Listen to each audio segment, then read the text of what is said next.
ფარისეველებსაც გამობდა, რომ აი ზარი რო შემოკრავდა, წუხრის ფეხი თუ აწეული ჰქონდა, რომ მიდიოდი, აი ისე უნდა გაჩერებული ყავი და ერთი დღეს უნდა მდგარიყავი. და ვიღაცა მართლა აკეთებდა ამას.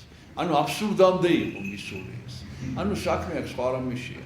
საქმე ის არის, რომ იმისათვის რომ საკუთარი თავი დაემკვიდრებინათ, ესენი არასწორ სწავლებას ამკვიდრებდნენ. და სინამდვილეში იესოს ხშირად ამბობდა, რომ შაბათი შეიქმნა ადამიანისთვის და არა ადამიანი შაბათისთვის. ანუ აქ არის ერთი ძალიან მნიშვნელოვანი რამ, რაც დღეს არის ძალიან მნიშვნელოვანი ჩვენთვის, რომ არავით არ დამახინჯება, არავით არ შესწორება, არავით არ შეცვლა საფრთხო სწავლების არჩევა. არავით არ შემთხვევაში. რაც არ უნდა ამაზე იყოს ესე რომ ვთქვა სოციალური დაკვირვება. რაც არ უნდა ადამიანებს უნდათ რომ რაღაცა გაუიოლო, რაღაცა შეუცვალო, რაღაცა თავისებურად ასწავლო, ანუ ეს არის ყველაფერი კაცთ მოთნეობა. და იესო ერთ-ერთი მთავარი, რასაც ამკვიდრებდა, რომ ადამიანის საამებლად საფრთხო ჟული შეცვლა არ შეიძლება. აი ვითომ საფრთხო ჟული იყო ის, რომ შაბათს არ უნდა გაეკეთებინა არაფერი, სინამდვილეში ეს არ იყო საფრთხო ჟული, ეს იყო ადამიანის მოგონილის სწავლება და არავითარ შემთხვევაში ამას იესო არ დაეთანხმებოდა, არ შეასრულებდა და არც ანგარიშს არ გაუწევდა. პირიქით.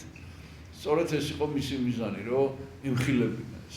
და ჩვენთვის მოეტანა და მოეწოდებინა სწავლება სუფთა სახით, ყოველგვარი დამახინჯების გარეშე. და აქ არის ერთი კიდევ ძალიან მნიშვნელოვანი მითითება სახარების ამ ადგილას, რომ აი ჩვენ როგორ გავაკეთებთ ეს, ჩვენ როგორ მივხვდეთ ამას.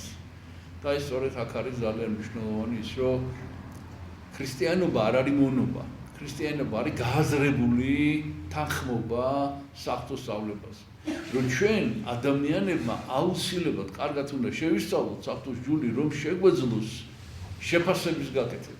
რომ შეგვეძლოს რომ მივხვდეთ სად ირღვევა იგი და სად არ ირღვევა. ანუ ჩვენ ბრმად კი არ უნდა დავემორჩილოთ კანონებს. ჩვენ უნდა გავიაზროთ და ისე უნდა მივიღოთ, ისე უნდა დავითანხმოთ გააზრებულად ჩვენი გონებით, ჩვენ თვითონ უნდა მივიღოთ ამაში მონაწილეობა. ეს არის დღევანდელი სახარების მთავარი შინაარსი. მერტყვა დაგლოცოთ ჩვენთან არსებობს.